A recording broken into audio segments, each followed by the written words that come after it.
Ordered!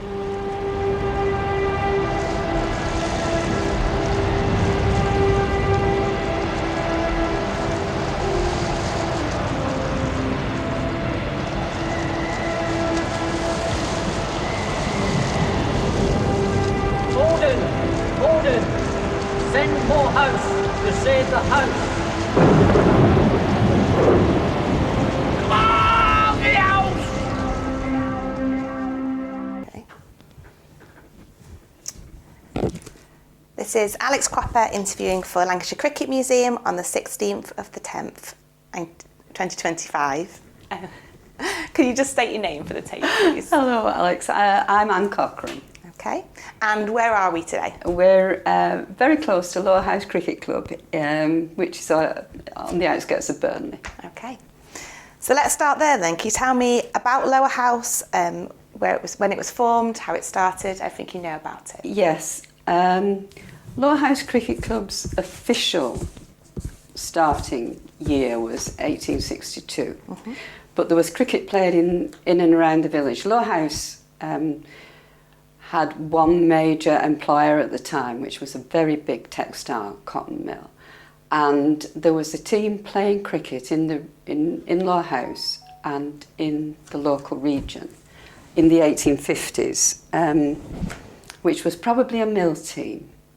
And then the records showed that from that mill team, 2 or 3 other teams split off, and then eventually in 1862 they decided they wanted a home of their own and to make a proper club. Apparently that was a movement in the country, particularly in the northern industrial towns, particularly in Yorkshire. So I think they were following the example of other clubs. There was a big surge in cricket at this level in the 1860s, apparently, I've read. So these were all men who worked at the mill. So that's Lowerhouse's crucial difference to me anyway, is that from the very beginning it was a working men's club. They weren't founded by the boss's son or the local solicitor or somebody who'd been to public school. They were all men who worked at the mill. So they went to the mill owner in 1861 possibly, and said could they use one of his fields, because he owned the whole village. And he was a benevolent employer. He supported schools and churches and was generally well liked and was quite benevolent. So he said yes, because cricket was considered a very wholesome sport for your workers. It kept them out of the pub. It was respectable. And he knew the men who came to ask him, they were all good men. And do we know who those men were? Have we got the details? We probably do, but I don't know them off the top of my head. But I know one of them who was involved in the cricket club in the early days was his head tackler, a chap called Adam Wolstenhall. So that would be a very responsible job. So they were respectable men. He wasn't. He would be careful who he allowed to use the field. So he allowed them to use the field, and it was at the time rent-free, I think. But of course he could have taken it back at any time. So that's how they ended up. It was just a grazing field, I think. So they came onto the field where we are now, and in their spare time they rolled it and drained it and made probably a fairly rudimentary cricket pitch, and they started playing cricket as Lowerhouse Cricket Club on this ground in 1862, August 1862. And do you have any idea what it was? There like a building that was there was used nothing. as a pavilion? No. There was nothing for a very long time. They just had the ground. I think they might have had stables, because they had a stable. They had to have a horse to pull the mower and the roller and whatever, or else it was manpower. But they didn't have any actual facilities until the early 1900s, which did hold them back a bit. And who were they playing against? Well, I think initially they were playing against anybody they could get a game against. They were playing against like teams from the local barracks and other similar clubs. But they did also play against the likes of Haslington, because there's a report in a history of Haslington Cricket Club that they played Lowerhouse in 1856. Oh no, sorry, that was that was the earlier version. But they would have been still playing clubs like that. So by the 1870 odds, they had a regular sort of fixture schedule, but they were fairly informal. And what was the relationship between the Dugdale family? Yeah, was it a continual relationship? Or? It was pretty hands off. They were always. They would support them, but they didn't actually get involved with them. They were more a sort of guarantor. If they needed to spend something on buildings or improving the ground, and they didn't have the money themselves, which they didn't have because there was no income from cricket as such. They went a couple of times to the Dugdales and asked for fairly substantial loans, which the Dugdales provided, but it was with interest, and it did have to be paid back. And they took individual sort of club memberships out at the highest rate, but they weren't involved really other than that. But they were quite benevolent employers. So is that how the club sustained itself? People pay a membership to be? I think so. I think in the days before they took money on the gate, I think they just relied on memberships, which people didn't always cough up. But, it wasn't until cricket became really popular that they took membership money, I think. I'm no expert on this. No, that's fine. Okay, so we're playing other local teams. Yeah. When do we start seeing like any professional players or? Right, they took a professional on. Other clubs had professionals before Lowerhouse did. Again, I'm not sure of the date, but it was around about 1872, something like that. They took the first professional, and the professionals they weren't professionals as in the way that they became. They were professionals who helped the amateurs improve. And did play in matches, but it isn't the way that the professionals were stars in later years. These were more like journeymen, who and they could sometimes have to do the ground as well and things like that. But they get a wage. They got a wage, not necessarily during the winter. They could perhaps just took them on for the summer. But Lowerhouse took their first around about 1874, I think. Not sure of the exact date. And what's the next, like a big stage in development? They carried on like this for quite a while. So they were founded in 1862, and the next sort of major development was the forming of the Lancashire League, which was an organised form of the game. And this is reflected because cricket had become really popular.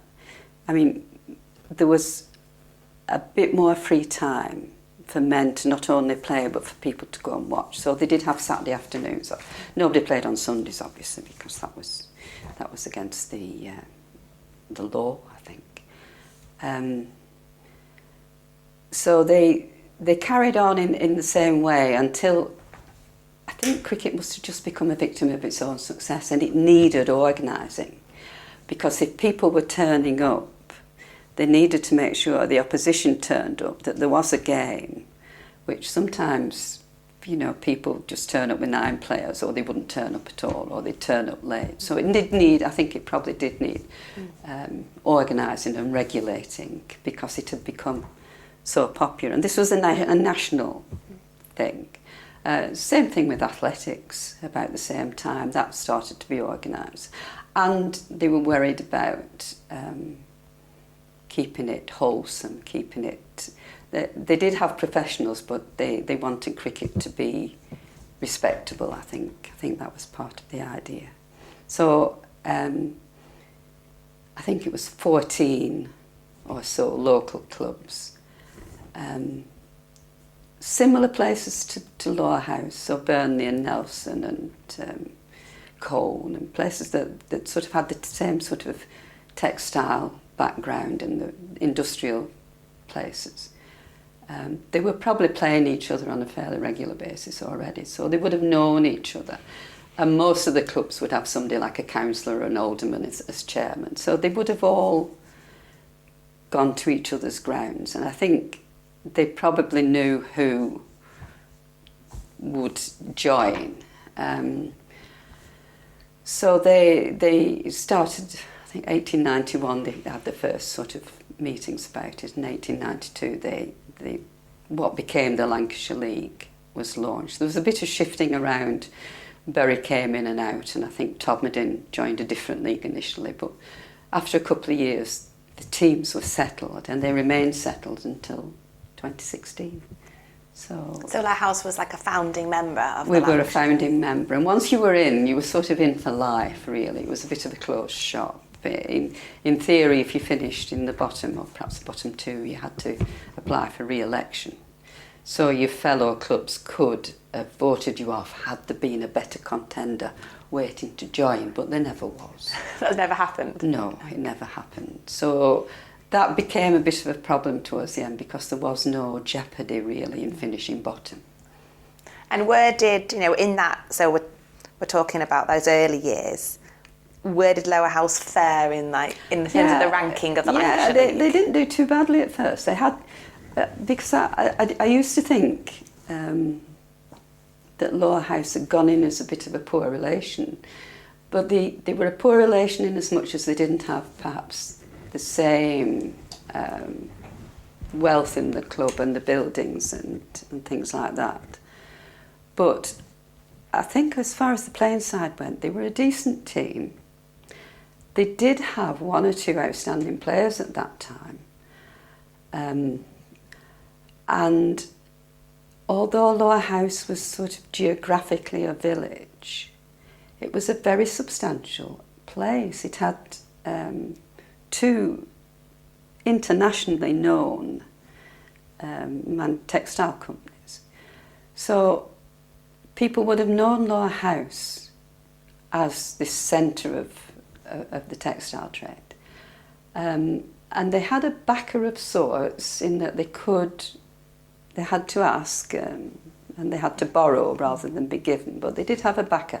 You needed, apparently to get a club going, you needed players, organisers, a field and a patron, and they had all those already in place. They've been going for quite a considerable time. Not as long as some clubs, but a lot of the clubs have round about the same history, I think. This was sort of an upsurge in working class sport, all sorts of working class sport. So they were in by right, I think. Just they didn't have that middle class layer of support that quite a lot of clubs did. They were all still just ordinary people who were running it. So it was quite a big commitment to say, well, we're going to hand over our independence and join this organisation. But it's a good job they did. So we're talking about the end of the 19th century here. So is everyone, are the players, as far as you know, are they still working in the textile industry during the week, and then this is Saturday? Yeah, the players still were mostly, certainly up until the First World War, I think. Mill workers. They were mostly textile workers.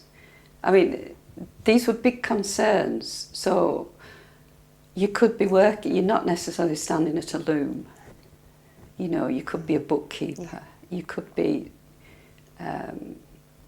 quite a significant person. There could be a range of jobs. There would be a range. All related to there the, would be a range to the of jobs, textile. Yes. Yes. And I'm assuming there's no women playing, or no. There were certainly women involved. How so? In the traditional sort of roles. Women raised money. They provided refreshments, obviously. I think Lowerhouse had a tent, used to put a tea tent up. I would love to know how they did it and what they sold and what people ate. But so the women were involved, but I think one of the crucial things to cricket at that time, I think, is its respectability. Lowerhouse had chapel. It had two employers. It had chapel, and it had the cricket club, and people lived where they worked as well. Although a lot of people did come into Lowerhouse from sort of roundabout to work in the mill, but there was a fairly settled local population, I think, and the same sort of activities that they did at the chapel, they would do at the cricket club. They would make teas, they would have sales of work, they would have potato pie suppers and things like this. So they were very important. The women, all through the history of the Lancashire League, I think, the women have been very important in raising money. So there was a relationship between the church and the cricket club then? No, the cricket club was always completely independent from anything like that, but the chapel in Lowerhouse was a substantial organisation. And when you say the women are raising funds, so that's through selling like food and drink? Is there anything else they did? I think so. I don't really know about those early years so much. But the accounts do show that they had sort of concerts. And the men had what they call smoking concerts, which were in a pub, and they would tell stories and tell jokes and sing and things like this. I love the term the ladies, smoking of course, concert. wouldn't really do that. They would have, because the club had no buildings of its own, they always had to go somewhere else to do stuff. What's the evidence of the smoking concerts? How do you know? They're in the newspaper reports, because the newspaper reports always covered things quite extensively, yes. So, yeah, and or after an annual general meeting, they had the annual general meeting in the pub anyway. So, but of course for the ladies that was not really on. Lovely. So is there any major turning points in those, after the Lancashire League obviously is a big change? Any other developments on the ground or changes that are significant? They eventually, I think around about 1901, built a pavilion. So that was the first time they had anywhere like that. Other grounds already had. It was a failing, but they had to borrow to do that, and they had to borrow to fence the ground off. There was something to do with the road coming through, so they had to put hoardings up, and they had to start providing benches and things like that. And when you say borrow, is that back to the Dugdales? That went back to the Dugdales. They borrowed, I think, something like £250. But something I would like to mention, round about 1875, along with a lot of the cricket clubs, Lowerhouse started hosting an annual sports day, because this all ties in with the surge in interest in athletics and things like that, and sport in general, but athletics in particular. And athletics had a bit of a dodgy reputation. It was associated with clubs, with pubs, and even the stage, and betting. So the cricket clubs offered a respectable place for these events to happen, and it became a really big social phenomenon throughout the country. But all the local cricket clubs, because they had the space, they had the ground, and they were used to organising events. So these athletic events became their major money spinner, as long as it didn't rain. But they brought in like 3,000 or 4,000 people for one day a year, one Saturday a year. So did they have like big stars in the athletic world come? They did in a way, because they had amateur events but they also had professionals, and the professionals were really well known. They were quite stars in their own right. So people particularly wanted to see them, but they just wanted a good day out, really. And it was a good day out. Lowerhouse became known for organising a really good, clean, well-run event where there weren't gaps between heats, where things ran smoothly.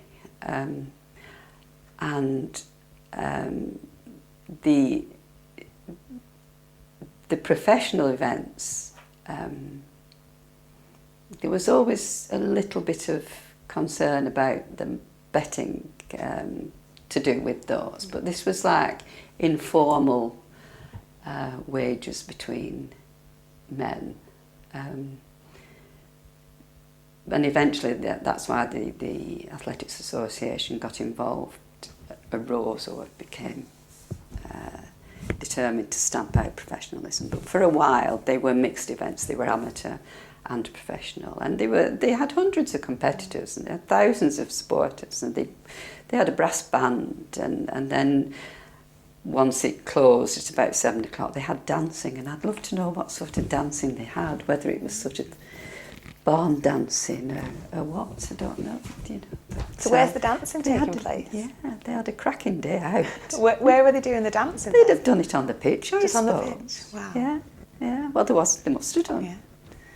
And what kind of money would they make on a sunny day if it had worked? They made the equivalent of thousands. You know, it really, for a time, it made or broke the season. I imagine this is the same for other clubs, because you can see in the accounts, the balance sheets, expenses for the sports day and receipts for the sports day, and it kept them going. It kept Lowerhouse Cricket Club and probably a lot of other cricket clubs afloat. And then eventually the novelty wore off and people weren't as interested. And the events, when they started off, they were a bit of fun as well. They'd have like obstacle races and sack races and throw the cricket ball and stuff like that. And then it all became a bit more serious, and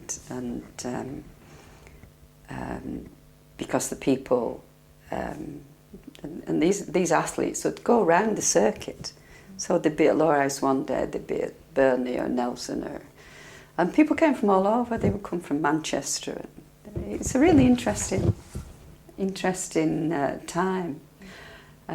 So it did keep Lowerhouse afloat as long as they didn't have a bad day, you know. But, so they were used to organising big events. I'd like to know a bit more about any other like non-cricket activities that are happening there. Well, except in the winter, they had the socials and things like that. But when they started off, I think there was the idea that there would be a reading room and they would, you know, debate and one thing and another. But I think that fell by the wayside. And is there any evidence of the community support for the club? You know, were people going and watching the matches on a Saturday? I don't know.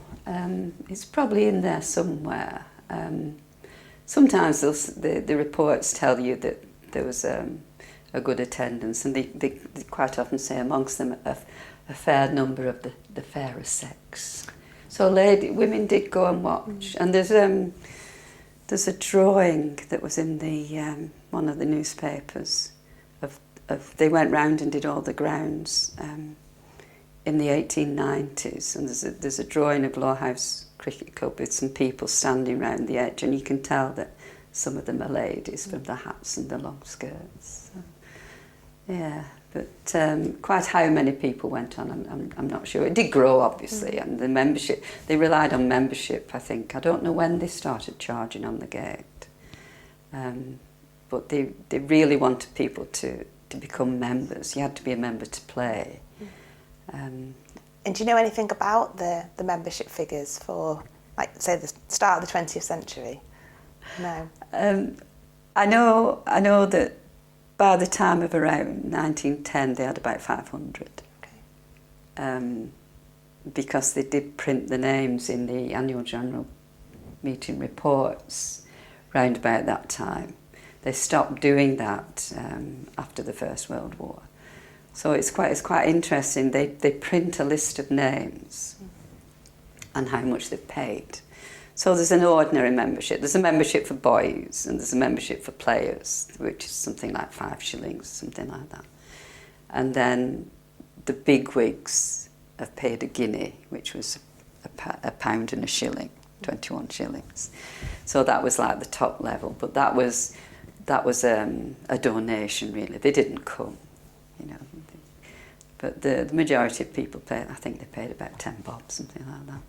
And so is it just adult males or are the other... There were ladies, boys, yeah. And the membership, all sorts, yeah. And are the boys playing? Is there like a... I imagine so. I imagine that they would come down and all have a knockabout, and I don't know how they picked the players from that, but they were local. They had to be local. Even when the Lancashire League was formed, they had to be within a certain. They had to have a residence qualification for a long time. Right. These days, players can move between clubs as long as it's agreed by the league. But they had to live or work within a certain catchment area of their club. Right. They couldn't move clubs, or they could ask for a transfer if they moved their job. But the league had to approve it. And was there a ratio of how many professional, but in those days, how many professionals you could have on You the could, side? up until, I think it's around about 1900, I'm very vague on dates. Okay. You could have 2 if you could afford them. Right. They were a big expense, obviously. Even if they were fairly low level chaps, they were still an expense because they had no income as such. The club had no real income as such. They had to raise the money to pay the men. So you could have 2 for quite a long time, and I think it was about 1901 the league made it 1 professional per club. And then from that, eventually that professional became the significant person that people were coming to watch. You know, but initially they were people who started off as players, found they were quite good, and then other clubs had said, we'll pay you to come and help us get better. So they were quite journeymen, and they were considered, I mean, I don't know about Lowerhouse, but in some places they were treated quite like the hired help. You know, they were something along the lines of the gardener or the you know. But were they given a house? Do you know, is there any evidence of that? No, they were just paid. They might have been found digs, but I don't know whether they were here all the time or whether they just came in for Saturdays or practice nights or something. I don't know. Most of them would be fairly local, I think. Great. So you've given the vision that the Dugdale family liked cricket. It was seen as respectable, and was there other sports?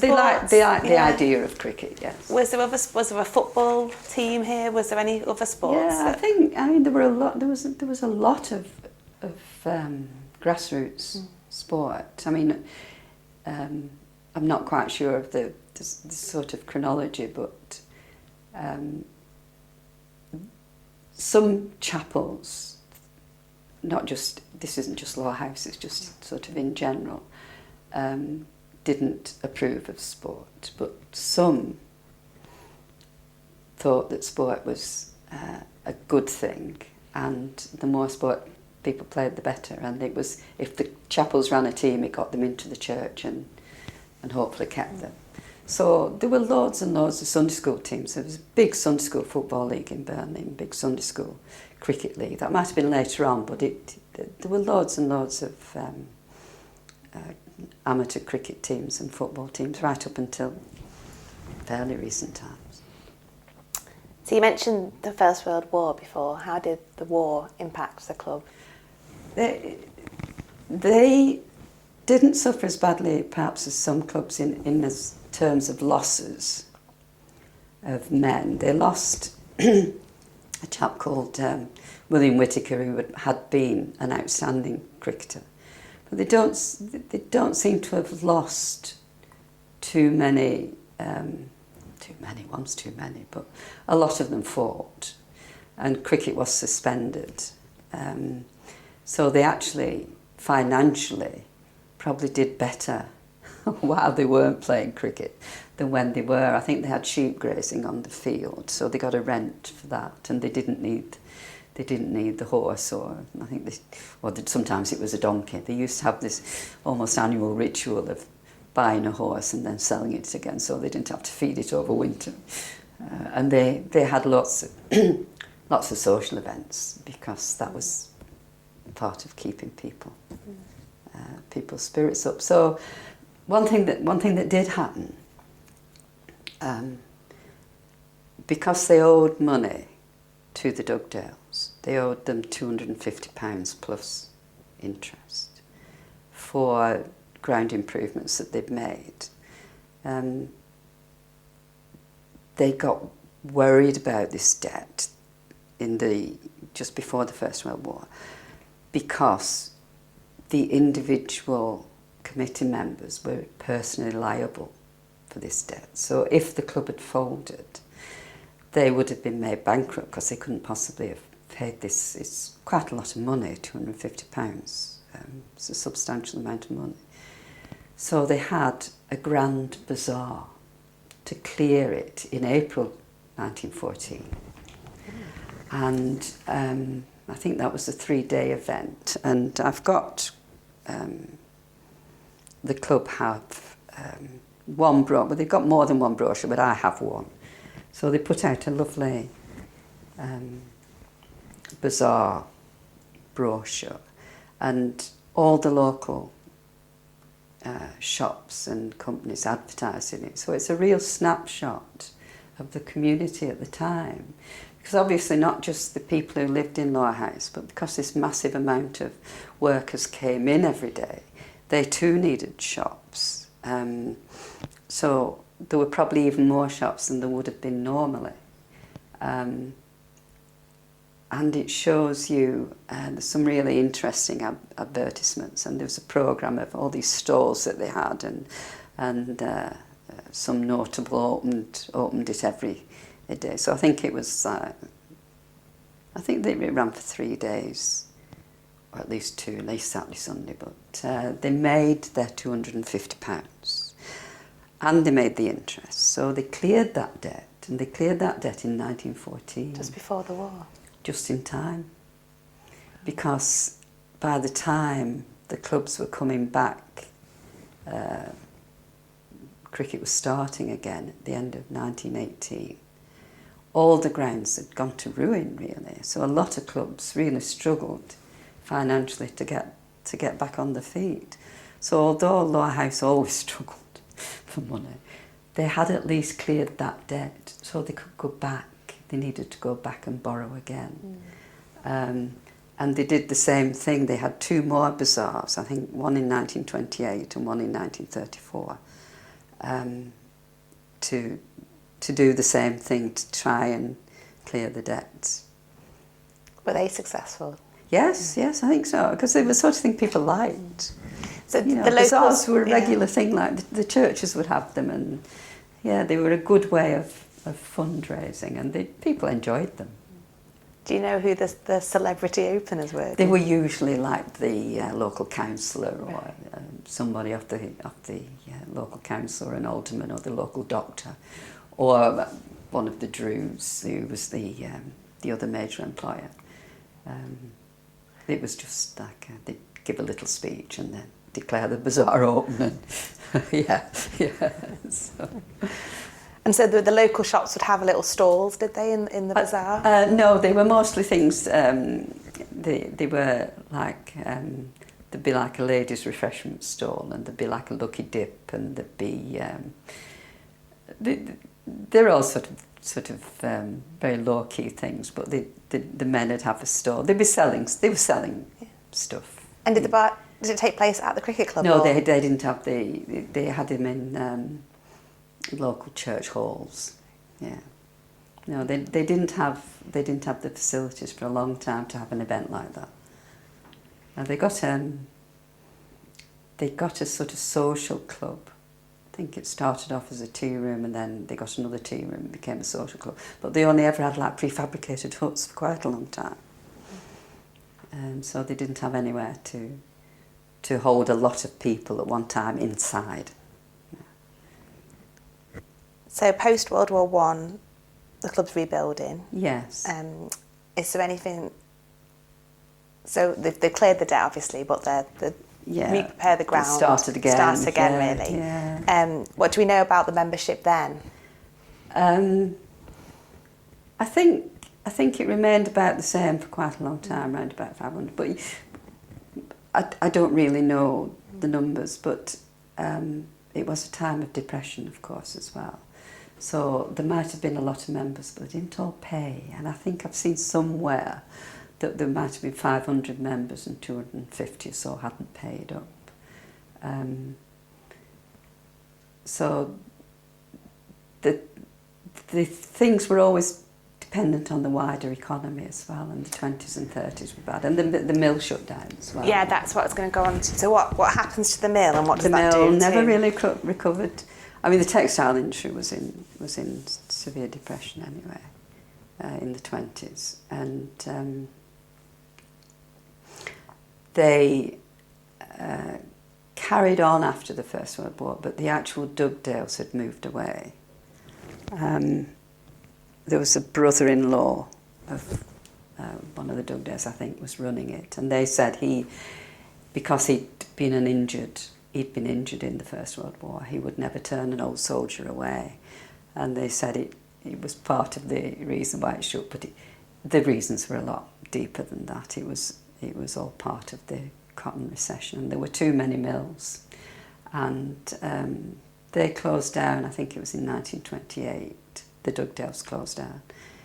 They initially shut the spinning and laid 700 off, and then shortly after that it went into permanent closure.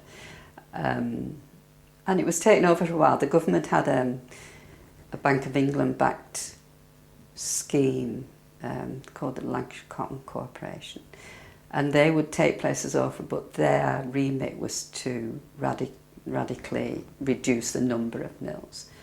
And they closed down. I think it was demolished around about 1937. What does that do to Lowerhouse? I don't really know, because by that time people probably had other places where they went as well. But it was a bad time all round. There was still the print works, and that carried on until the 60s. That was still a major employer.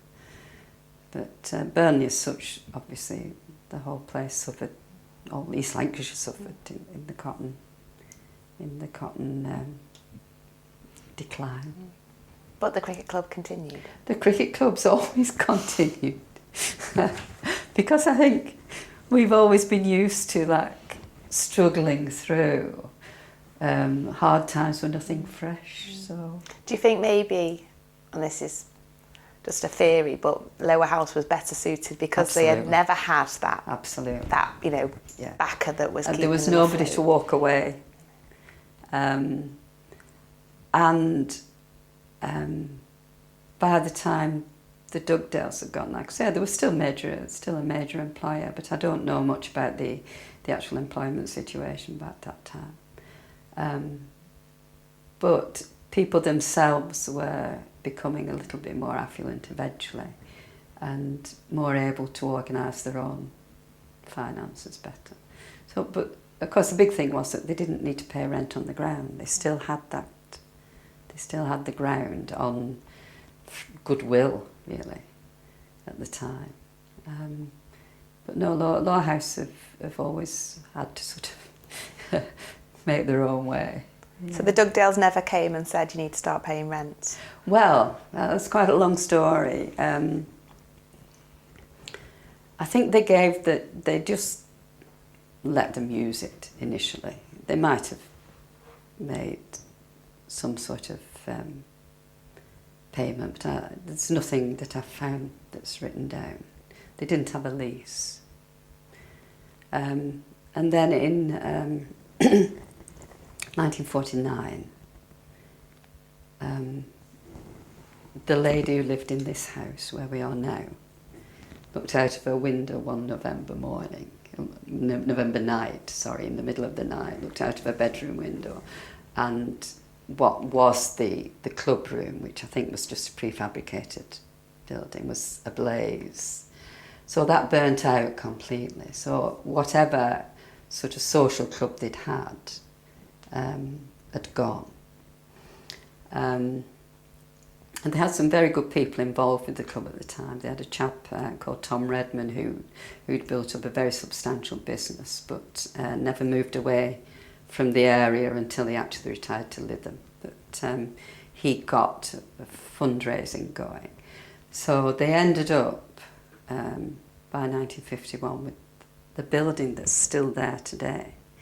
So it was a blessing in disguise, I think, because they would have had to raise the money to build a club room.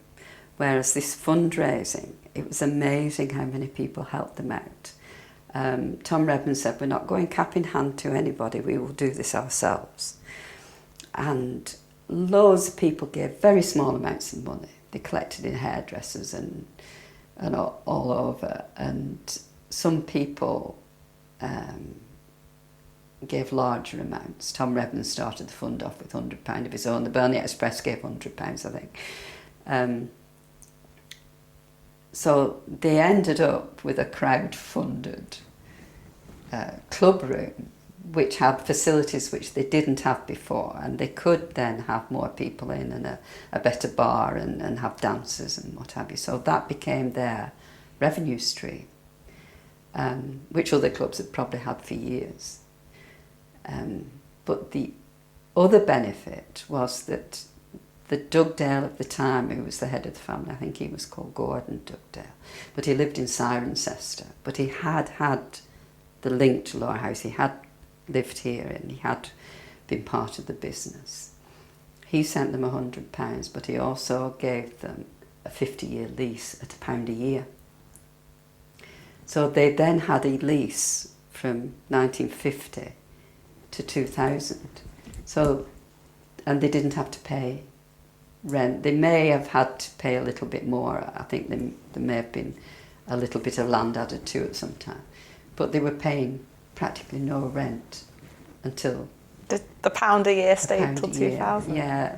His only stipulation was that it remained known as Lowerhouse Cricket Club. I don't know why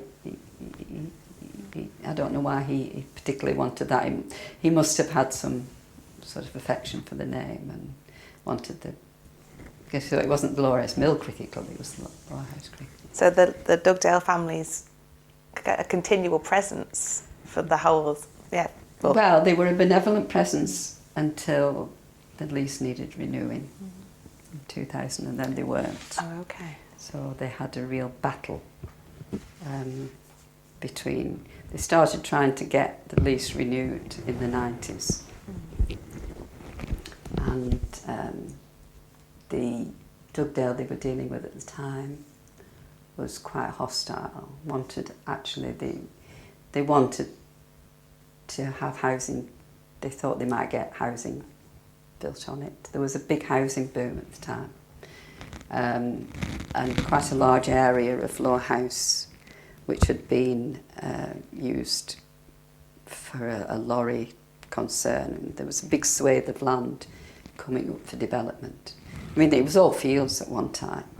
So the land behind the club was scheduled for light industrial, I think.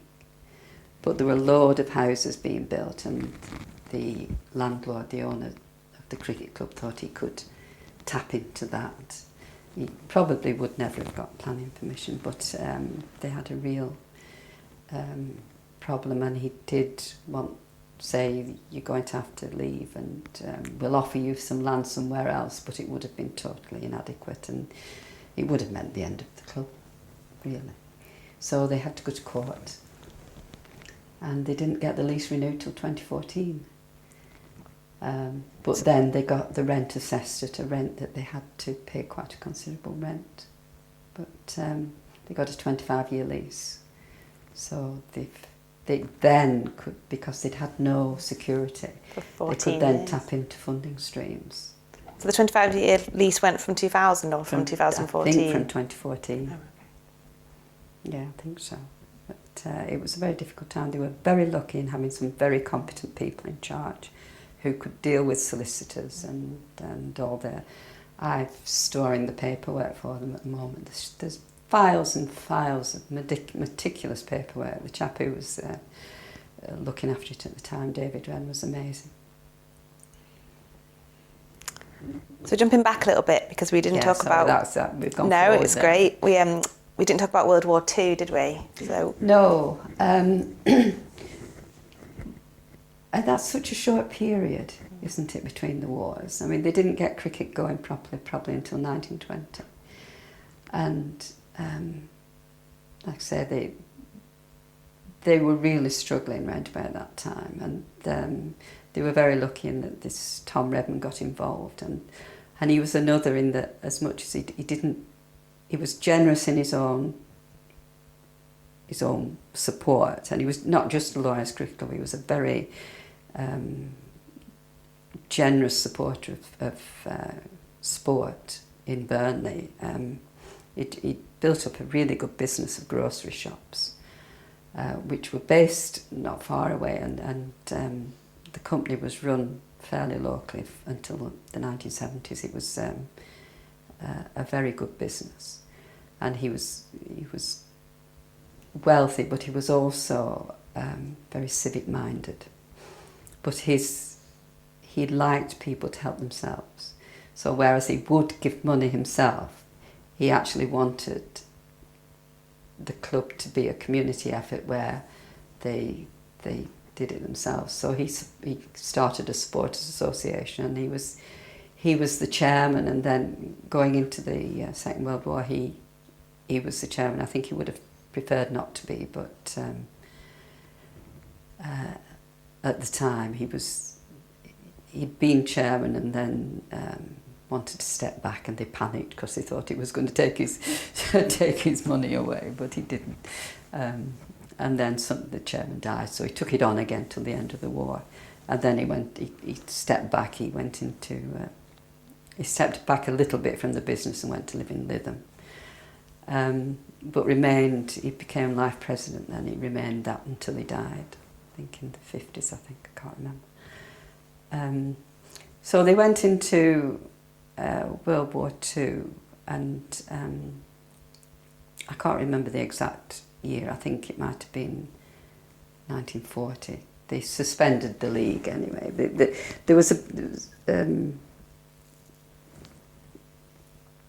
They carried on, Yorkshire carried on with professionals, but the Lancashire League just played amateur cricket until the war was over.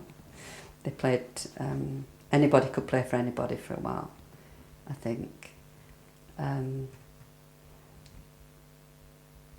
So they seem to have got through that. Again, the same sort of thing. I think they had events and socials and just kept things going until the boys got back. And that mass fundraising, all that, I think it made the community's relationship with the club stronger, because possibly, because if you've given some money, I suppose you feel. But it was quite a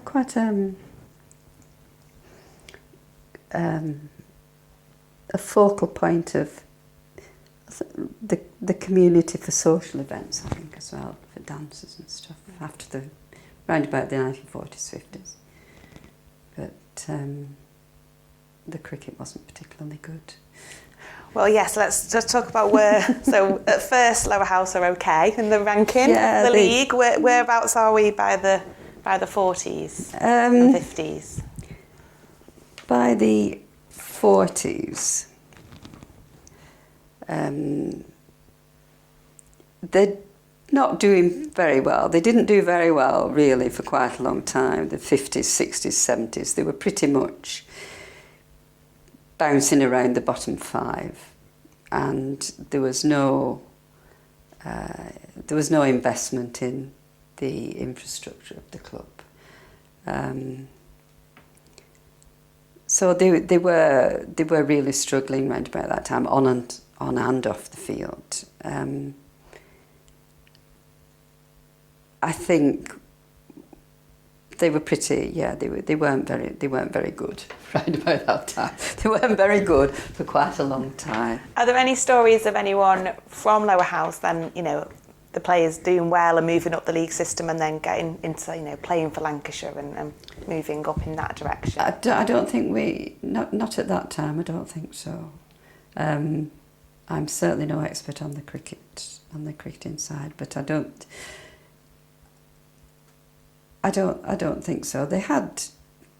They always had enough decent players to put a team out. And like I say, there were still residence qualifications as well. Burnley produced county players, I think, but I don't think Lowerhouse did. I don't really know too much about that, but I don't think we can check that. That's fine. Any other big moments then in that? So the cricket maybe isn't going too well. No, the whole thing's not going terribly well. Money's tricky again.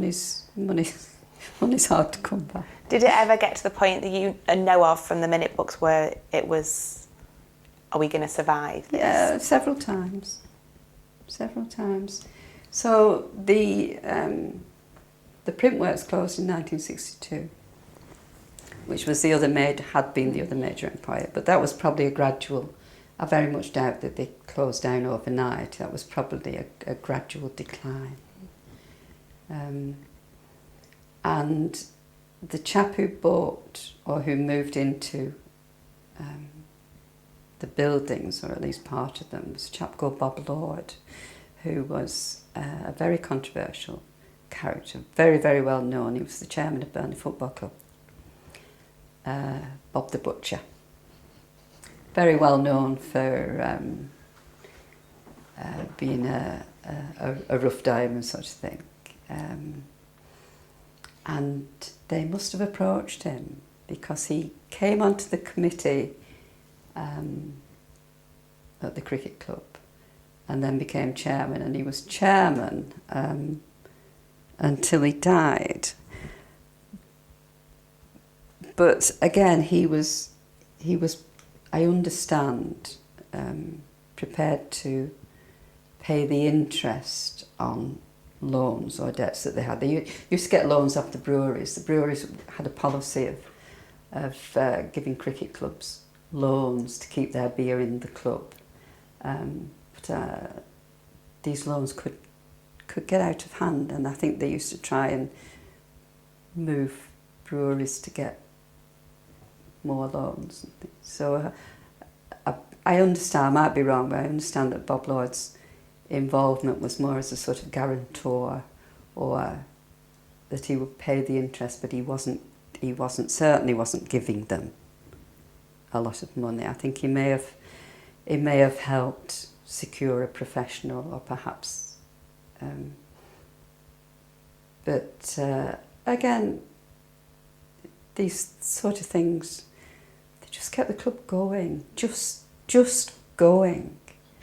But I think one of his stipulations was that the club should get out of debt. I don't know whether they considered the loans debt. I don't know, but so everything was cut to the bone. There was absolutely nothing going forward. There was no development. So I think it was a fairly bleak time, and that really carried on until you hit the 80s, which I don't think got it. Things did start to get a little bit better. So what happened in the 80s? Why did you say the 80s was different? Well, although the actual physical decline of the club was still ongoing, I don't think there was any money to refurbish or renew. There's almost like two clubs going on. There's like the social club and the running of the club, and then there's the cricketing side. And there were a couple of seasons in, I think it's like 1980 and 82, where they almost won something. I don't think I mentioned, but in all this time, from 1892 onwards, Lowerhouse had not won anything. They might have come close once or twice, but There are only two things to win. There's only the league title, which requires you to be a good team all season. And then there's a sort of runners-up trophy. And there's a cup competition, there's a knockout cup competition. So there's only really two things to win. So we weren't the only club that weren't winning, but we were probably the only club that had never won anything. And in 1980, I think it was, we got to a cup final and lost. But that was wonderful. It was wonderful. People loved it again, you know. And then in 1982, I think we were a point off winning the title. So, and we had a decent team at the time, with a very good captain who was captain for 17 years, or was a player for 17 years. So they were a wholehearted, sort of halfway decent team. What was that captain's name? He was called Alan Holden. He's still with us. He was a fast bowler. And I think there was this, I've talked to Stan Heaton, who's the chairman, about it, and who was playing, I don't know whether it was perhaps a bit later, but there was a start of a feel-good factor on the cricketing side, eventually, sort of towards the end of the 80s.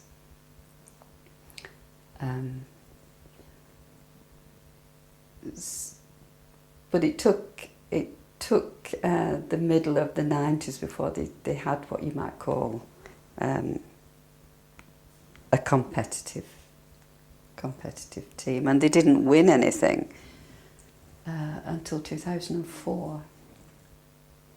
What happened in 2004? 2004, they won their first Worsley Cup final. The cup competition's called the Worsley Cup. And they had the most brilliant day. It was here. And I've read somebody's comments, I don't know whether it's from Stan Heaton on the Lancashire League website, saying that the Lancashire League thought they might not be able to host this event, that they weren't up to it, and they absolutely knocked the socks off. They maximised every possible opportunity to make money. They had hospitality tents, and I was part of the tea room. We all had to buy the same tea cakes and make the same sandwiches, and they had, it was just the most wonderful day. And the match itself was exciting, and it was the start then, I think, of the Lowerhouse that exists today. And then the following year they won the league for the first time. So, and we've won it several times. And has the on-pitch success meant more success in terms of the... It took a while. They needed to have a reset of the people who were running the club. They couldn't, at one point in the 90s, David Renew, I think, was the chairman at the time, said the club's going to fold if more people don't get involved in running it. So the people who got involved in running it were actually the people who were playing cricket and the ones who'd been playing cricket, and they started to run the bar, they started to raise money, and there'd been a real divide, I think, between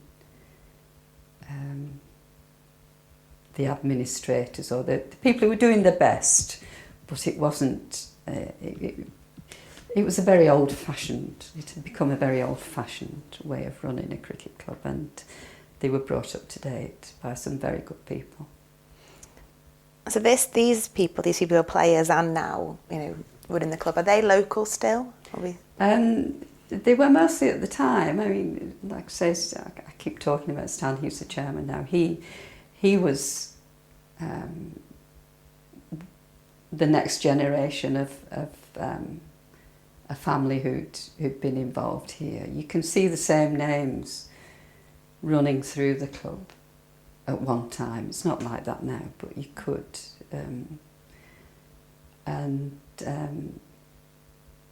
The residence qualification eased, I think, as well. I think people could come from farther away to play for the club, but they were still, until fairly recently, well, perhaps the 90s, there was still a sort of feeling of being a community, of being a village, even though it had got built up. It wasn't geographically a village anymore, it was just suburb of Burnley. Yeah, so there was definitely a thread that kept running through. Still is. And the building is still, in essence, the building that was rebuilt after the fire. It is, yeah. But has there been changes to they've it? maximised. They've been, and of course we don't. The thing that's different, of course, is that you don't get the big crowds on, so you don't need to cater for the big crowds as much on the seating and things like that. So at one time it was horrendous. They were just all broken benches, and so a lot of them have been replaced by people like myself who've dedicated benches to members of your family, and they're the plastic ones that don't need painting. I have a friend who lives down the street who used to go around every year and repaint all the benches. But they've maximised. They still need a new tea room, and they had plans to build a brand new community building, but the funding never came through. It's still their ambition, I think. They're very ambitious, the people who are running the club now. Very competent, very ambitious. And they've maximised, the room looks really nice. They've made the best of it that they possibly can. They have carried out repairs, and they are continuing to do that. But one of the things that happened when COVID struck was that they installed picnic benches so that they could do table service, and those picnic benches they've been an absolute boon. People love sitting at them and having a drink so they've been marvellous. They've done really, really well. They did well to come through COVID quite well, really. And so does the hiring of that space sustains the club now? For a long time, and still, the club room, the winter income and some of the summer income is private hire. It's a good place to have a children's party, and it's a good place to have a wake, so a daytime venue. But because there's been a sort of upswell in support again, they are starting to have more sort of social events for members as well, whereas it just used to be shut during the winter. So I think they've got people used to coming to Lowerhouse and having a good time. So when they announce that there's an event on, I think people are supporting it again. Yeah. Is there any, before we come to talk about you and your relationship to the club, are there any moments from your research into the history of the club that we've not talked about that you think are important?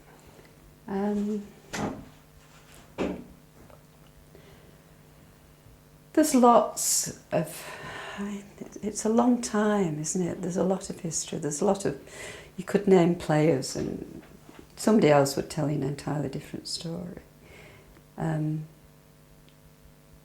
One of the big things was this resurgence in at the end of the 90s, which has led to the success of the club today. And they instigated a youth policy.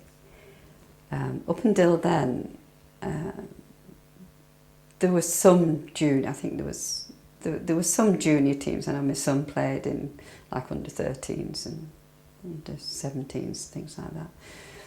But they really got it organised again. That's Stan. He's in charge of junior cricket, and they now have little children and boys and girls. That's been one of the things, I think, as well, is that girls have started playing. Although Lowerhouse can't field a girls' team, they don't have sufficient pitches to do that. The girls start with Lowerhouse playing mixed teams, and then they move, if they want to play in a ladies' team, they have to move to one of the local clubs. But that youth policy has borne fruit, and it's so well organised, with players qualified as coaches, and they're breeding a new generation of people. They might not stick with cricket, but they've started with it, and once you've started with it, it doesn't actually leave you, I don't think. And then their parents and grandparents come down to watch them. You know, some of them are so small, and they all have to wear helmets these days, and they just think, oh, the bats are as big as them. It's lovely watching them, but they've done really, really well. So I think that's probably been the major development from what to me feels like more recent times, because obviously I go back a long way. Yeah. Just going to pause slightly. Part 2. Okay, Anne, I want to talk to you about your relationship to the club. So what's your first memory of Lowerhouse? Well, my first memory is probably watching an awful lot of people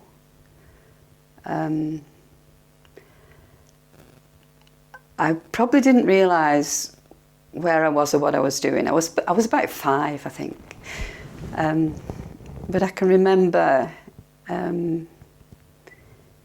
excitement, I think. My dad loved cricket. He came to love Lowerhouse. We'd moved into the area from another part of Burnley, and he started coming on Lowerhouse. He wasn't a sportsman himself, but he loved football, and he loved Burnley Football Club, and he loved Lowerhouse Cricket Club. But he loved sport in general. He would have watched, if he couldn't watch Burnley in those days, if he can't watch Burnley, they went to watch Accrington Stanley, or, you know, he liked sport. So, and he always, because there was a big age gap between my brother was a lot older than me, there was just me and my brother. I was almost like an only one, I think, and he probably took me out to my mother's hair for an afternoon, and he took me on the football and he took me on the cricket, and he got involved with the club at one time. He was on the committee, and he was a lifelong supporter. And it was a lifeline to him in later years, especially after my mum had died. And it's become that to me in a way. I think I'm turning into him as I get older. So I started going on with him, and he got involved in various ways. I can remember selling bottles of pop from a wooden crate in the tea room and giving threepence back on the bottles when I was only a little girl. And like I say, I think once you get into cricket, it just stay with you. And I probably didn't know anything about the sport. I remember that was the era when these players were coming from West Indies and India and Sri Lanka, and they were so exotic. They were like people from a different world. And I remember being so impressed with them and thinking how glamorous they were. These these people, and they so it became a family outing, really. My mum went on because my dad did, I think, but she enjoyed it. She always liked company, my mother. So I think she probably enjoyed the social side of going to the cricket. And my brother, and then his children, and me and my son. And it's been a uniting sport. It does unite diverse people, doesn't it? And it's been something that's been a constant thread in our family. And I think, particularly because I was a single parent family, and my son spent a lot of time with his granddad, and my son played cricket to a reasonable level until he went to uni and said, I've had enough. No, I've had enough. He'd played it since he was about 7. I made him. It's part and parcel of how I was brought up. And although I moved away, and there were years when I wasn't going on, or I wasn't going on very often, it's something I came back to, particularly when I had Neil, my son, and he was able to get involved as well. And I started supporting the club again then, so that would be in the 80s probably. And I mucked in as best I could to help them through those times when people didn't really want to get involved. Like a lot of people, I think I just did my best for a bit. And then when somebody else wanted to do it, I was quite glad to let them, So, but then I came to love the game. I do really. I like cricket as a sport, as a game. I think it's fascinating. I don't claim to understand it still. And people say it can be boring, and it can have its moments of it looks like there's nothing going on. But if you're somewhere like Lowerhouse, especially if it's a nice day, you can just get up and walk around. And living where I do, I can come home if I want for a bit, and you can have a beer and you can have something to eat, and you can talk to people, or you can ignore them to suit yourself. And I've enjoyed cricket in the wider sense as well. Test cricket, I like the longer form of the game. I'm not a particular fan of T20 cricket, but that's been a boon for clubs like Lowerhouse. They make a big thing of it, and they put a band on, and people come who wouldn't normally come, and gradually I think those people who wouldn't normally come have started to be a Lowerhouse supporting set of people. So it's been very important to me, and as I've got older now, I always know that if I want to, I can go out my door and walk round, and there'll be somebody to talk to. And I always think there's something inherently decent about cricket. I always think it's in somebody's favour if they like cricket. Why do you think that is? Why is I don't cricket know. decent? And I know there's a lot of things to be said against the game as well. I think it can be elitist at certain levels. And I do worry a bit as well that it's become expensive for ordinary kids to play. And these days they're not village kids who are coming. There are some local kids, but they come from all over to play for Lowerhouse. But they are then also getting involved, and you don't have to live in Lowerhouse to be a Lowerhouse sport. But I don't know, because it's nothing to do with the sort of public school ethos. This is something that's a bit more basic somehow. It's in ordinary people, I think.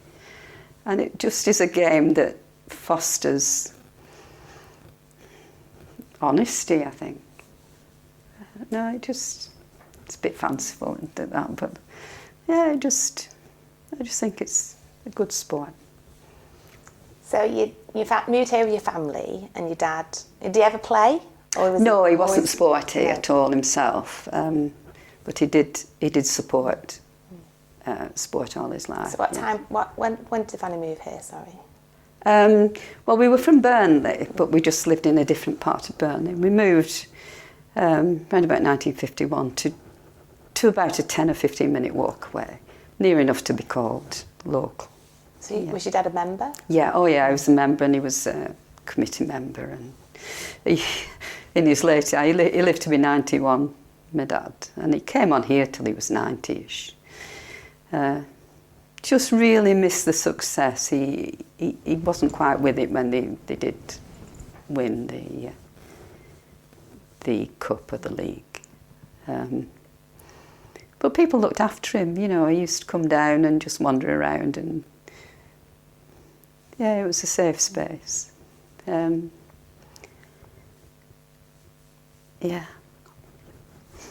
you became back involved for your son playing, you were saying? Yeah, that was part and parcel of it, yeah. I think I was already... I think because my dad had been like an unbroken presence down here. I moved away from the town for a while, and then afterwards, when I was on my own, it was a good place to come. And I did get involved for a while, helping out. These days I just do a bit of litter picking. What kind of helping out did you do? I did some tea room and bar work and stuff like that. Did you yourself become a member? I've always been, yeah. I can't remember the sort of ins and outs of it. I think when I've been when I've been able to, and circumstances allowed, sort of when Neil got that little bit older, I think I spent a lot of time down here. I didn't live here at the time, I lived a little bit farther away. But then one day I was walking past this house and it was for sale, and that was it. And you couldn't get closer now, could you? Couldn't get any closer. We're literally that opposite, aren't we? Pitch a tent on the middle if I want to get any closer. Okay, so what's your perception of what this club means to the community who live around here? Right, I think that's changed. I think because at one time Lowerhouse was quite a distinct community and people didn't move away. Houses didn't come for sale. There weren't the number of houses, obviously. That's a fairly modern thing. The house building is a fairly modern thing. And for better or for worse, it was quite a community where everybody knew each other. It was a focal point. I think I might have said it was a safe and respectable, fairly respectable place for people to come, and it was an easy place for people to get to locally to come for. The dances were very popular at one time, up in the 80s, and New Year's Eve parties and things like that. They were a really, prized ticket. And being involved in the cricket club had a certain amount of cachet at one time and a few perks. The people liked having their name on the committee list, I think, and how many of them actually did the work's a different matter. But I think when I moved on this street, I think everybody had a cricket club bench in the garden. So there were, but I think it was embedded into the community at the time. And then, of course, the community's changed. It isn't geographically separate anymore. There's been a lot of house building, and even before then, once the employers had gone, there wasn't the same, and society changed into completely, so people could move away and work somewhere else. They didn't have to live where the mum and dad had.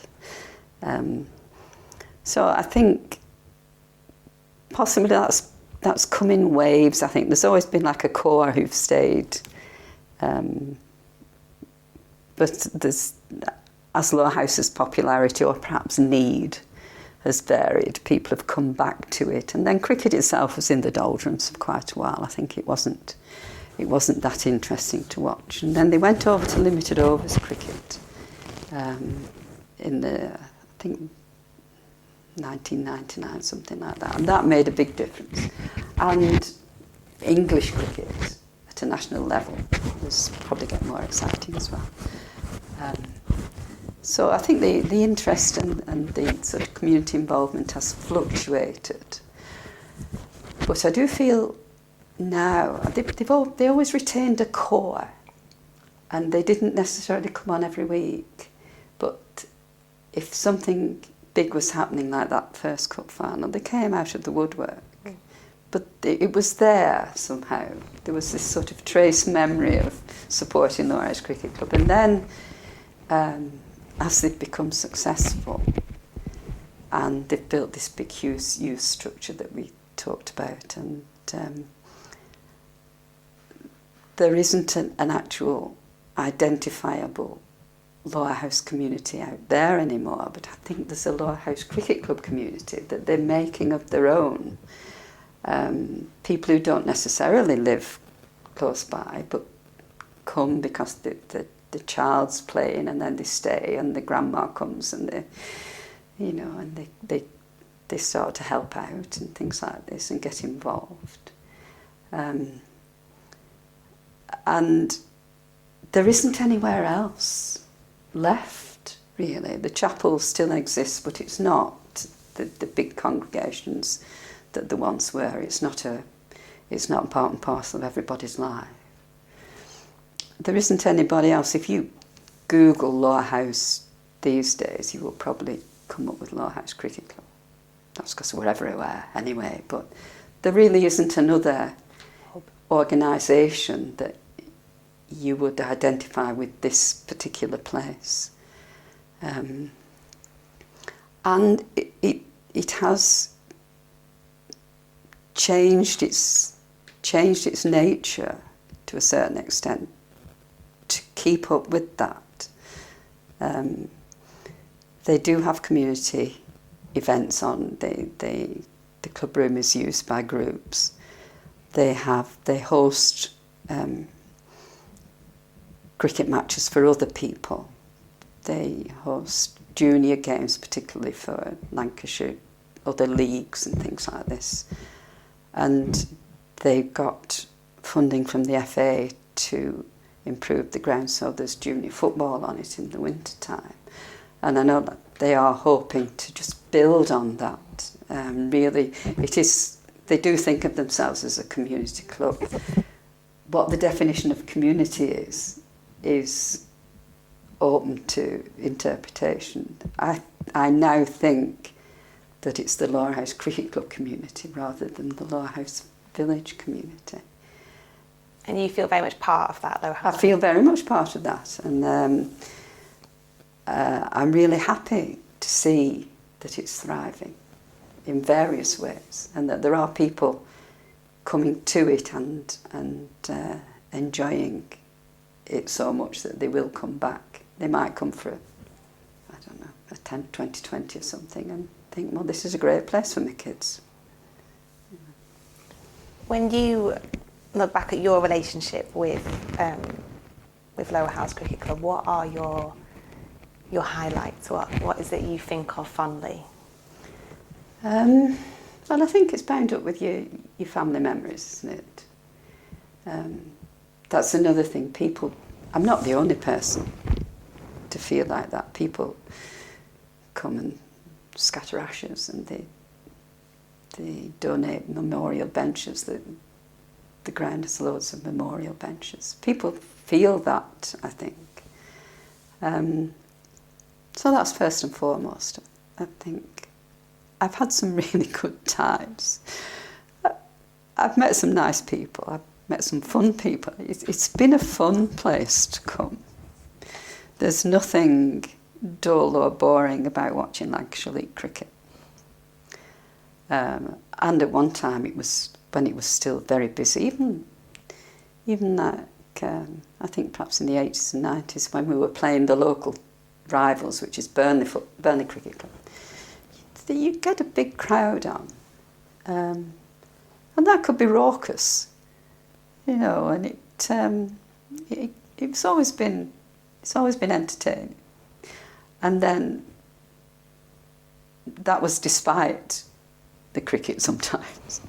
And now we're a winning club, and last season was wonderful. They won the Lancashire League. It's not called the Lancashire League anymore, I don't think, but they won that by a huge points margin. And watching them all season was a delight. And it's taken a lot of adjusting for people who've been watching Lowerhouse as long as I have to get used to being on the winning side. And we've had some cracking games, and and those highlights like the cup finals and the league titles and the wins, there've been a lot of lowlights as well, of course. I was going to ask about that. I mean, we've just heard earlier about the kind of the origin story of maybe Lowerhouse being the underdog of the league, and now the success. Has there been a change in character around the place? I think yes, depending how old you are. It's a bit like supporters of Burnley Football Club who've never seen them in the 4th division. They think Burnley only ever played at these levels. It's hard to shake off that sort of glass half empty when you've been used to being patronised slightly by other clubs. Everybody always used to say, we like Lowerhouse, we like going down Lowerhouse, it's a great club, but they were quite happy for us not to be very successful, I think. So I think we felt a little bit like, patting you on the head and saying, oh, well, better luck next time, sort of thing. So when we've sort of hit this winning team or winning format, and other teams, some of the ones that were really, dominant in the past of experiencing hard times, we say, well, don't come crying to us. We've had 100 and odd years of it, you get on with it now. So, it's wonderful at the moment. Do you feel well, I don't know, your sense of pride of the club, has that Absolutely, changed? I am so proud. If you could be proud of a past, I'm proud of the past, but I'm proud of the present. I think what they've done in the last 20 years or so has been remarkable. I do, I really, really do. Can you think any, an example of that success, like something that you would say, this event made me feel like the club was something different now? Well, I think it all comes back to that initial cup final and league win, but then we also had we've had several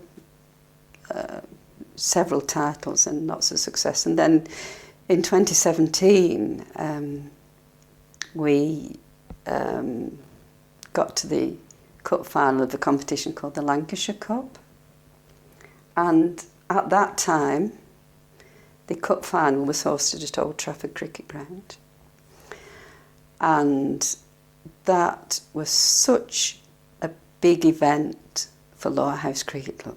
I don't think they host it at Old Trafford anymore, which is a shame, because that is like an amateur player going to play in football at Wembley. It's such a big thing. And so we hired coaches for the fans, and one of them never made it more than 100 yards before it broke down, and they had to get a replacement bus. And at the time there was a chap had become involved with Lowerhouse Cricket Club. He was our only true generous benefactor that we've ever had, a chap called Harry Brooks, and the ground's named after him now. And he provided the players with a luxury coach, the likes of which a Premiership club would go to away games in. So they rode to Old Trafford in style, and we went in some rather more rickety coaches. And unfortunately, it wasn't a good day weather-wise, but we won the toss. So we came out, so every member of the Lowerhouse cricket team that day could say that he'd played on Old Trafford. And the names were on the scoreboard. And that must have been absolutely wonderful. And then it rained. I think we weren't doing so bad. I think we got a wicket early on. And of course we would have won.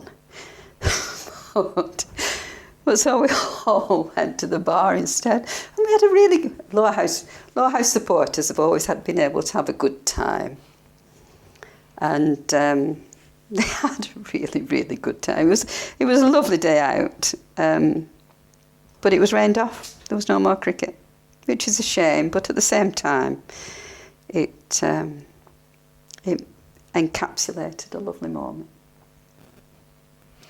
What is Lowerhouse's relationship with Lancashire as a club? Lancashire. I actually can't really answer that. I don't know what Lancashire's relationship is with any of the league clubs, to be quite honest. I know we have our professional is helping out there, I think, at the moment on a coaching basis, and we've had one or two girls have moved through women's cricket to represent Lancashire, but I don't know what. I feel as though there isn't a great deal of liaison between the county ground and certainly Lowerhouse. Perhaps other clubs have a different. Which girls have moved up from Lowerhouse? Well, certainly Liberty Heap, and she's our captain's stepdaughter, and she's had quite she's about 22, something like that, I think, and she's just moved from Lancashire to move on to the next stage of her cricketing career. She's just got a contract with Essex, and there are one or two others who's, fortunately, I can't remember the names. I know there's a girl called Grace who's doing really well. So they've had, and Eliza Cotton. So they've probably had more success moving girls up to county level than they have with boys. So they've been in the youth team here. But they would have started off playing mixed in mixed teams. There are girls playing mixed teams, but at some point, if they want to play in women's cricket, they unfortunately, at the moment, we just don't have the facilities to host more games. Sometimes you go on the ground on a summer evening, and there's 4 or 5 junior games going on, and practice, and the ground's completely covered. They do girls. They've appointed one of the players as sort of head of girls coaching. So they're trying to improve facilities for girls. They just don't run a team at the moment. We talked earlier about the working class roots of the club here. I do bang on about that a lot. That's great. Do you think any of that ethos is still there today, influencing the club? I think so. Certainly not as an actual occupational sort of definition, but it's an attitude. And that attitude, I think, has been part and parcel of Lowerhouse for a very long time, and I do hope it doesn't ever disappear. Just to press a bit more on that origin story that we didn't mention before. Yes. The Lowerhouse Club wasn't always just called Lowerhouse Cricket Club. No, it's quite a funny story. Well, I think it's quite interesting, but then I am a bit nerdy on social history. The teams that came together to ask for the ground, one was called Britannia, and I don't know anything about them. And the other one was called Habegam Garibaldians, and Habegam is the local area. The parish church at the top of the road is called Habegam All Saints and St John's. So Habegam was a sort of local name for the area, and they must have been the dominant force in the arrangement, I think, because when they became Lowerhouse Cricket Club, they actually became Lowerhouse Garibaldians, or remained Garibaldians, for 2 or 3 seasons, I think. There were other Garibaldian clubs. I think there was one in Burnley as well. But Garibaldi was an Italian patriot and was fighting in Italy to... he was a Republican, was trying to fight against the monarchy in what became Italy, I think. I'm not sure it was Italy at the time. And he had a lot of support among working class men in Britain. Now, you have to remember that most of them didn't have the vote. And he had a lot of support nationwide. He came to England round about the 1860s, I think. And they were obviously, these teams that named themselves Garibaldians were obviously supporters. So they must have been perhaps, shall we say, members of the liberal tendency in politics, because there obviously wasn't a socialist party. There was only liberals and conservatives. So there may have been something of that in that team that formed Lowerhouse Cricket Club, and it remained Garibaldians, like I say, for a couple of seasons. And then there was an annual general meeting where it was proposed that they drop it, and they did. So perhaps by that time there were fewer liberals and perhaps a few more conservatives, I don't know. But we know that in the early days, before cricketers played in whites, they played in all sorts of shirts and kit and hats. Lowerhouse did turn out in red shirts, and that was a nod to the supporters of Garibaldi, because his soldiers were supposed to wear red shirts. So I don't know how long that carried on. No red shirts today. No, although they do wear coloured clothing, don't they? So it might come back. Thank you. Is there anything else you want to talk about in terms of what the club has meant to you?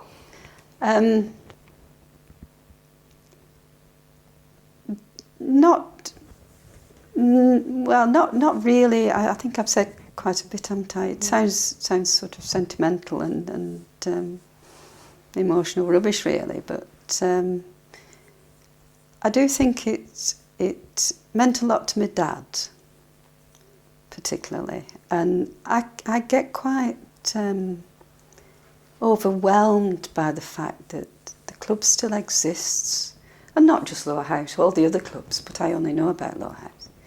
That after all this time, and actually without a great deal of outside help, over 130 years or something like that, that they're still going. Yeah, I just find that such a remarkable achievement. I think if we were a building, we'd be listed. I just say, no, we should be listed. You should be protected. And I just hope all these cricket teams can carry on. Well, talking about protection, you've had a big part in protecting the history of the club. Do you want to talk about how that came about and why you started doing that?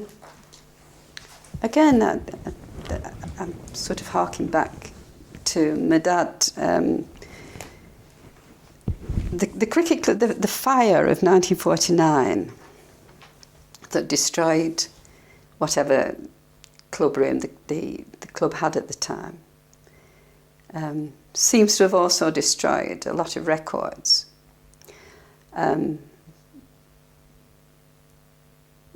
and I don't know whether my dad was involved at that point. He probably wasn't.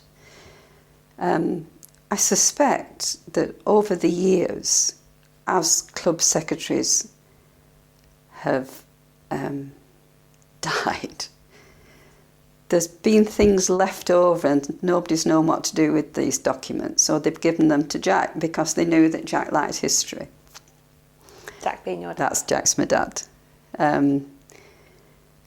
He liked history a lot, but he liked history of wars, which I'm not the least bit interested in. So he just kept this stuff. And I think he just accumulated it. I don't know whether he got it all from one person.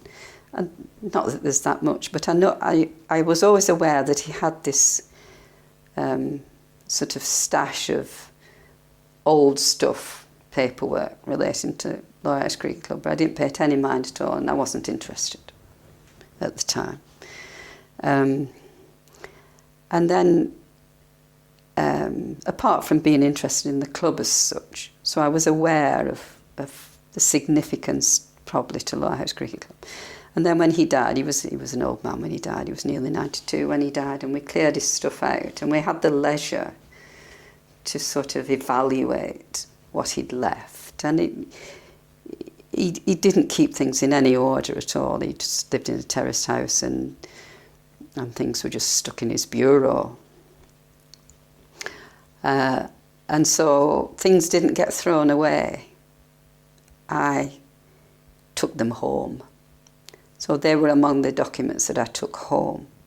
And I didn't pay them any mind. They were in a suitcase and they went under the bed in the back bedroom until I retired. And I was fortunate enough, was the generation that could retire at 60. Although it was 61 when I did retire, but then I started having a bit of a sort out, and I looked at this stuff. And I'd also started volunteering when I retired. I volunteered at Burnley Library downstairs in what was the local history section then. And I realised that these documents that I had from my dad, which were mostly annual general meeting reports, but they started in like 1870 something.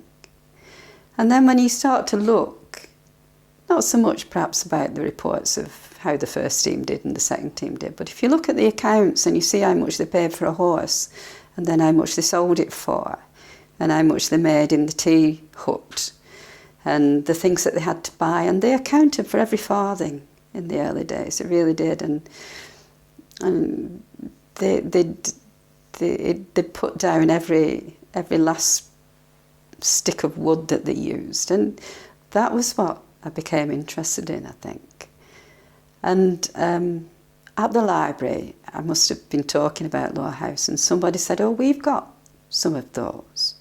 So Stan, who's now the chairman, but was probably a player at the time, somebody had given him a bundle, and he'd not known what to do with them, so he deposited them with the local library.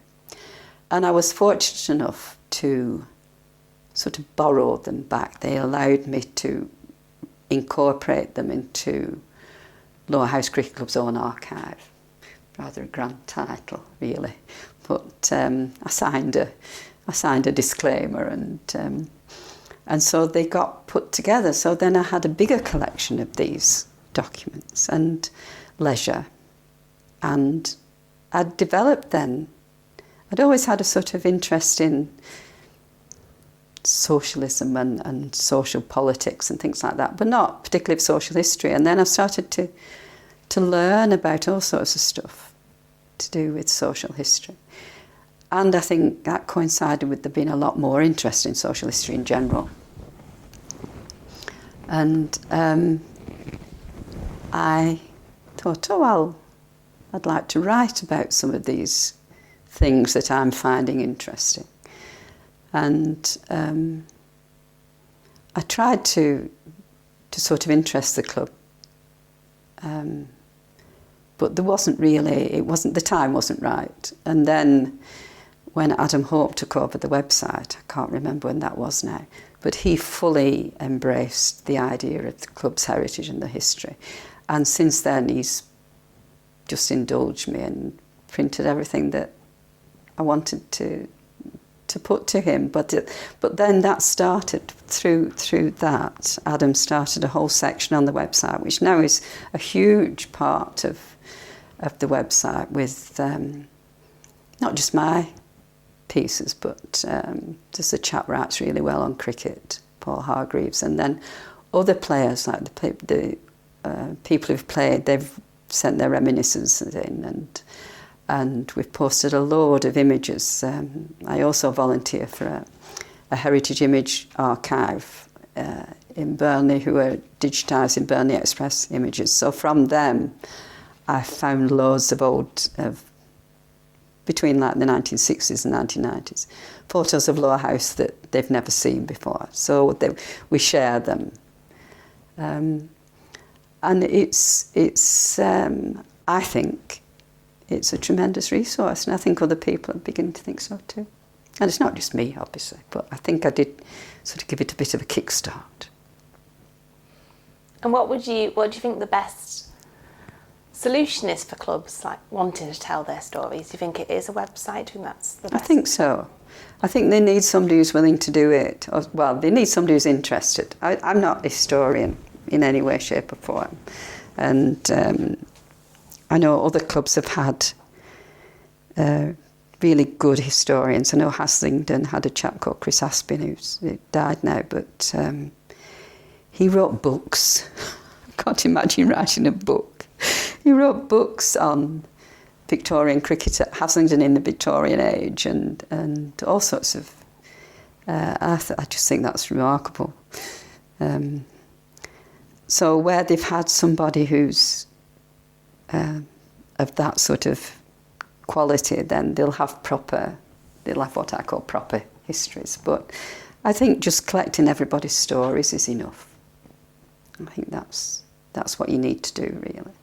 And the Lowerhouse Cricket Club run a podcast as well, which has proved, which is sort of a modern way of collecting people's stories, and that has developed from being a bit just sort of lads talking about cricket to tackling sort of wider issues. They've had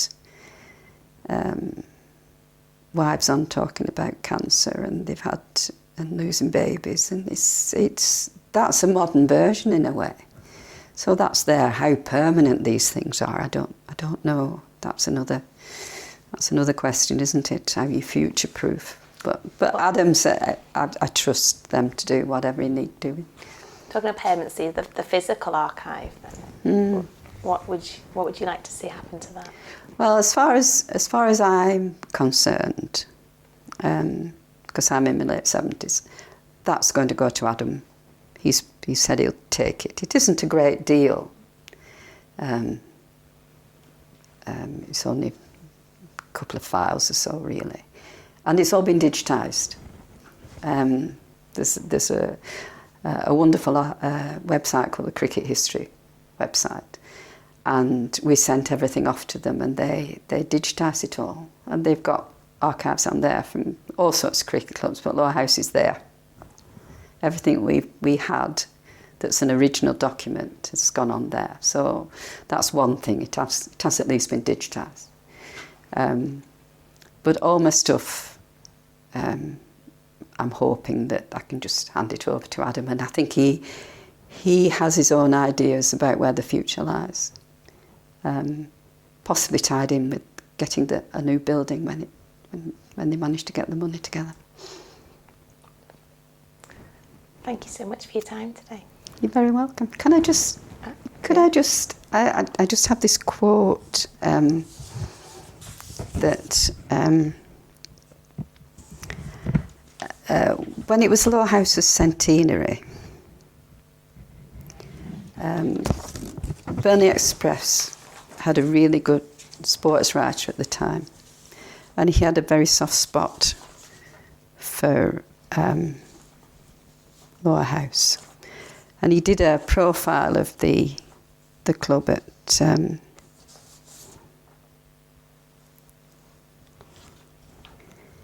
in 1962. And he said how he'd seen the fire and being handed charred pieces of a minute book, and how Lowerhouse had always been this club that struggled against adversity. And he said at the end of this centenary article in 1962, he said, "Those who bear the mantle of succession can take heart from the struggle which undoubtedly occurred in the past. Someday there may be a bicentenary, and the happenings of today may be viewed with the critical gaze of those yet unborn. It is a difficult stewardship, but it is a shining heritage for those who follow the tradition." And I think that's wonderful. Absolutely. So that's how I feel about the cricketing tradition. Is that all?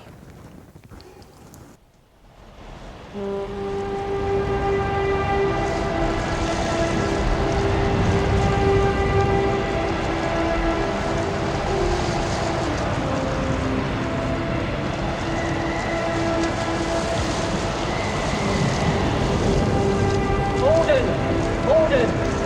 Send more house to save the house.